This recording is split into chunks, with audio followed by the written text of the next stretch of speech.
What's up, guys? Sawtooth Dave. Still got this T1. This is the last Sunday. Next Sunday is the first, so I enjoy this knife, don't get me wrong. I'm really ready to be done with just carrying this one knife.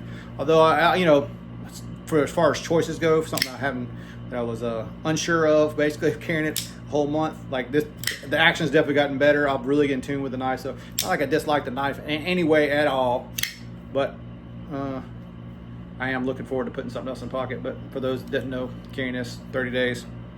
So last Sunday I started kind of feeling it. After I filmed that video last Sunday, I had to go to work. Towards the end of that day, towards the end of Sunday, like just ton of back pain. So like I'm just today started back working out. So like I go through, like I've had 3 pelvic fractures, and the orthopedic surgeon told me I was gonna have back pain the rest of my life constantly. Luckily I'm not that unlucky, and it's just a hit and miss thing for me. I was basically picking up a water bowl and it blew it out. So I didn't really get a whole lot done in the shop. I got one little project I'll show you here in a second, but I figured instead of like, I don't know, trying to like just come up with a topic of doing something. Some of y'all have been asking about what the shop looks like and that sort of thing. Like I didn't go into detail about a lot of stuff, but it'd be just a basic walkthrough, like what the shop looks like, walking up to it, and then basically it's a carport with a shed, and I'll show you a picture from the outside and then kind of walk through the shop. I didn't go into really a whole lot of detail. If y'all want more than that, let me know, but I had to come up with something for a video this week, and I don't really have a whole lot like my normal thing. I don't want to just sit here and waste y'all's time.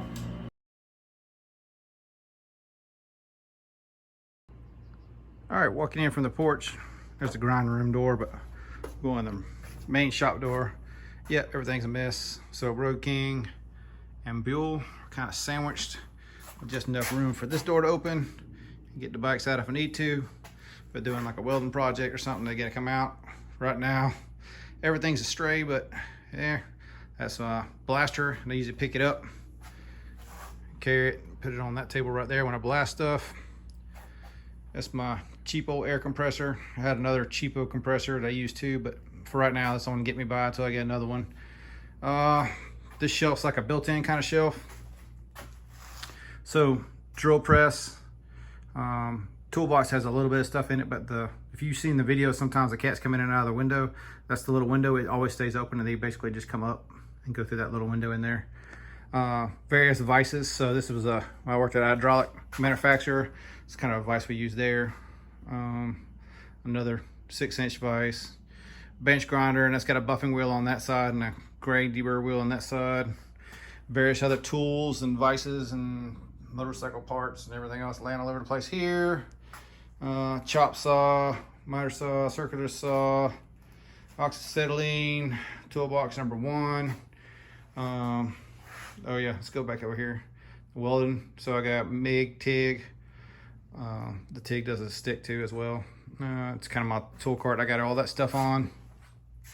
My small manual mill, and yes, I have not built a stand yet, so it's basically just sitting on tacked together garbage that I haven't done anything on. That's my DRO. You see, I see right there is a DRO. Various tools like gauge pen sitting below there, some cutting fluid. Right now I just got a drill chuck in it. Changing speeds, it has to be done up here with belts, so it's a pain. But you see that plug on that pole right there? Basically, if I unplug the mill, unplug this mill, I can plug the other, that cord runs to that phase converter right there. That phase converter has to run in order to power the CNC mill, which is on the other side of it. And this is a single phase lathe, so the power for it I just dropped down from right there. So basically I got 2 power runs. I can only run one of these 220 sources, so I can either run the lathe, the mill, that mill, or the bench grinder, or not the bench grinder, the 2x72 that's in the other shop. I can only run one of those at once because it's too much, but you can see how much of a disarray the shop's in.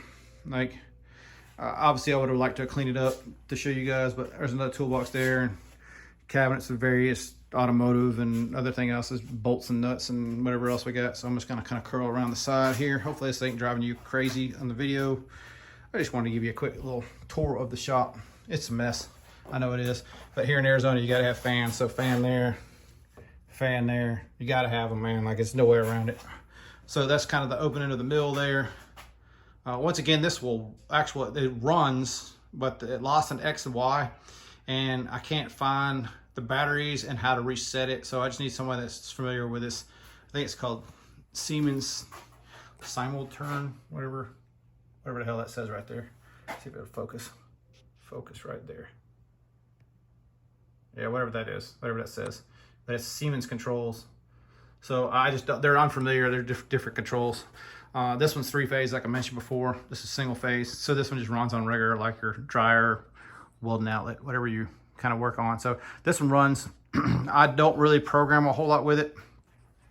The main reason is all I have is this 3-jaw chuck, which you can see some raw stock in it right now. And the tools only come to like outside. They don't come all the way to the jaws. So you can't even clean up those jaws, you know, various stuff. So I got a couple turning tools in it, have a way to bore stuff, but I do have a tail stock with a live center and stuff that I can use if I need to. And I got also a chuck that can go in there too, but it's a very kind of for what it is, like it does fine. I could program stuff with it.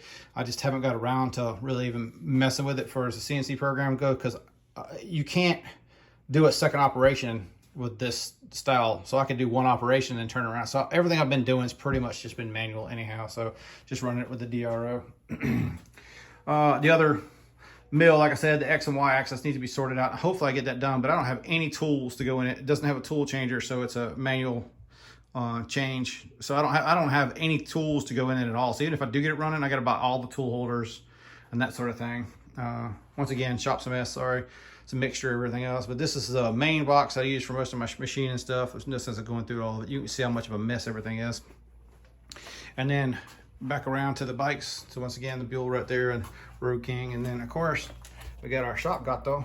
So hey to Miss Socks. Are you awake, Miss Socks? Nope. All right, that's the main shop. Let's go over to the grind room. All right, now walking into the grind room shop. AC's gonna run here, so this is where I do my videos and everything, but you guys don't normally see all the garbage in the background. So steel that I'm using for reblades and stuff that I've got already in stock. That's pretty much motorcycle parts, motorcycle part related stuff. So some gear still in there. And there's the belt start. And over here, just a, what do you call it? Light that I used to do my videos with. There's my 2x72. If you've never seen the bottom of it, that's basically a RV wheel. It's got a flywheel inside of it too that I welded together. So I could take that whole base and kind of rotate and move it.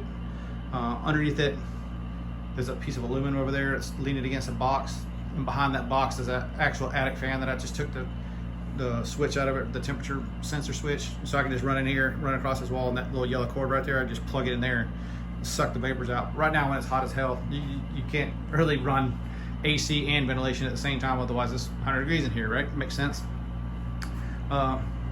So the AC is right there. It's going to probably be a little louder, but accessory wise, this is kind of hard, sort of where I keep my accessories. So flat platen, this 14-inch wheel, the 10-inch wheel, the 8-inch wheels on it right now. Small wheel attachment kind of laying on this ground right there, where that's a steady rest for it. And then the surface grinding attachment's kind of laying over there. More belts here, older belts there. And there's the workbench where you guys normally see me do my videos, that sort of thing. Dead end, that's where the cat stuff is. But yeah, this is the disarray that's my shop. So for those that have been asking for a shop tour, I figured this is a perfect weekend to do it. So that's pretty much what's been going on, or that's pretty much the shop that I've been working on. And obviously it needs like probably a week worth of attention to even get through, but that's pretty much a tour of the shop. Of course, cat house, other side of that same window I showed you a minute ago is how they get in and out of here. That's it. It's pretty much a shop tour.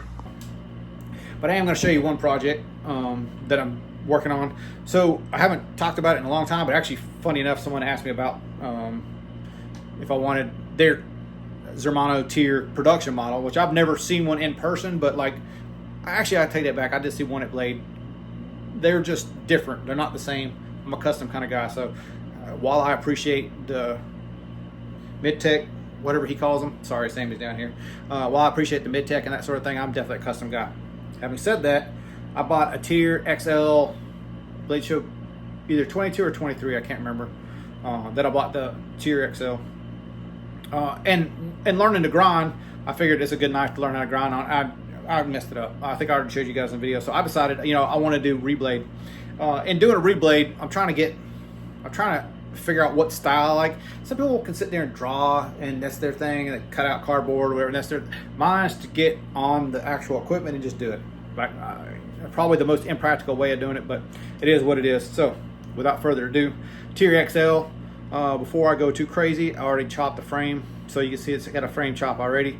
The reason being, for me, when I had the stock Tier XL, it came out, I don't know, a decent amount more than that. It was just too much, man, like too much length. And I think every knife has that balance.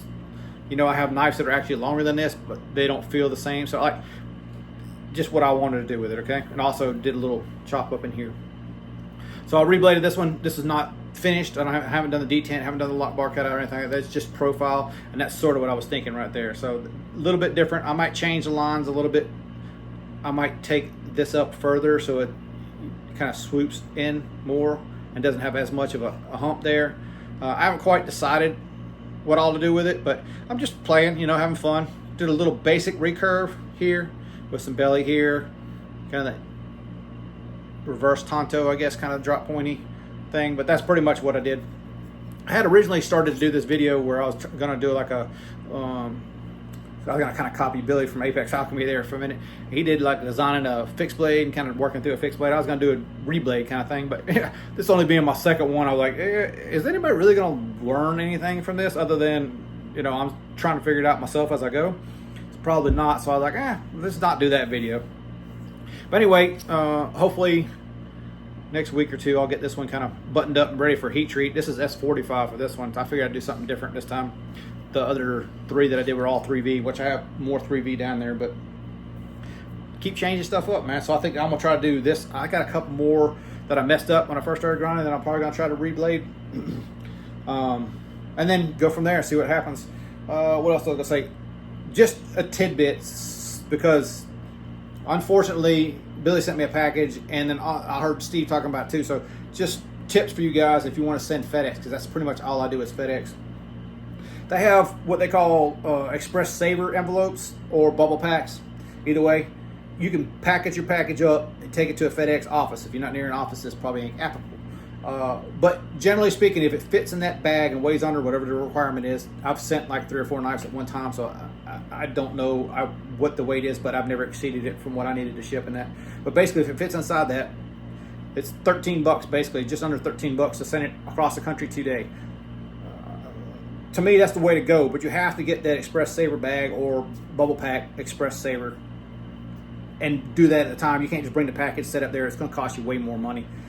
So just heads up, if you guys are shipping FedEx, that's highly what I recommend. You're just paying a couple more bucks than UPS. It's 2-day express, and FedEx don't have near the problems here that I do with USPS as far as me getting it. But if y'all are sending me something, you send it however you want it. I don't care. Like, I'm not particular about how it comes here. This particular problem that had with Billy and Courtney's package coming here was they required me to be here to accept it, and I just can't be here them times a day. It's just like FedEx don't really, they got weird stuff. So like if you insure it, maybe they make you have to, I don't know. I just never have a problem. But me personally, if I'm doing FedEx, if you're gonna go the route of insurance, you might as well do overnight. If you're not gonna do overnight, you might as well not bother with the insurance. It's 2-day, it's gonna get there. They're gonna drop it, not have an issue, but that's my 2 cents for what it's worth. All right, so as I was alluding to, I'm going to do a shop tour. If I hadn't already done the shop tour, I guess I have. I guess I've already recorded it, but I'm going to put it in here because people have been asking me about the shop tour. If you got questions, let me know. I guess I kind of sort of didn't lay this one out like I wanted to, but who cares? I'm better, but I'm not 100% yet, so I'm not going to spend a whole lot of time on this video. Apologize for wasting you guys' time if you think it's a waste of time. But I hope you guys have a good week.